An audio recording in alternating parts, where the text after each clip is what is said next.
அஸ்ஸலாமு அலைக்கும் வரஹ்மத்துல்லாஹி தஆலா வபரகாத்துஹு. கண்ணியத்திற்குரிய ஈமானிய சொந்தங்களே, ரமலான் நெருங்கிக் கொண்டிருக்கிறோம். ரமலானுடைய அனைத்து பலன்களை பெறுகின்ற தௌஃபீக் வல்ல ரஹ்மான் நம் அனைவருக்கும் தருவானாக. ரமலானுடைய மாசத்திலே முக்கியமான அமல்கள் இரண்டு. முதலாவது ஷஹ்ரு செய்வது, இரண்டாவது இஃப்தார் நோன்பை முடிப்பது. இப்போ ஷஹ்ருடைய நேரம் என்பது ஒரு பரக்கத்து பொருந்திய நேரம்.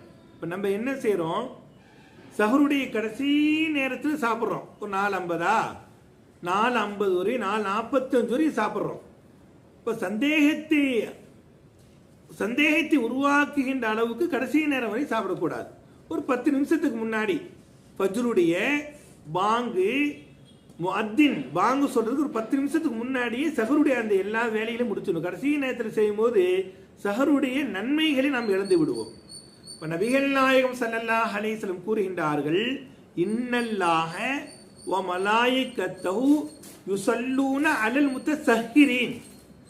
சஹர் செய்கின்ற நபர் மீது, அடியார்கள் மீது அல்லாஹ்வும் அல்லாஹ்வுடைய மலக்குகளும் அவர்களுக்கு ரஹ்மத் அருள் புரிவதாக நபிகளார் பதிவு செய்கின்றார்கள்.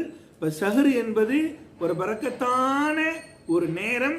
அந்த நேரத்தை வீணடிக்காமல், தேவையில்லாமல் செல்போன்களை நோண்டாமல், தேவையில்லாம டிவியுடைய அந்த தொலைக்காட்சிகளை பார்க்காமல் சஹர் நியத்தை, அந்த நோன்புடைய நியத்தை மனதில் வைத்து சஹர் செய்ய வேண்டும்.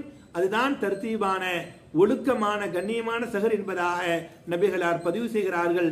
கண்ணியத்தோடு சஹரை செய்து சஹரை முடிக்கிற தௌஃபீக் வல்ல ரஹ்மான் நம் அனைவருக்கும் தருவானாக. அஸ்ஸலாமு அலைக்கும் வரஹ்மத்துல்லாஹி தஆலா வபரகாத்துஹு.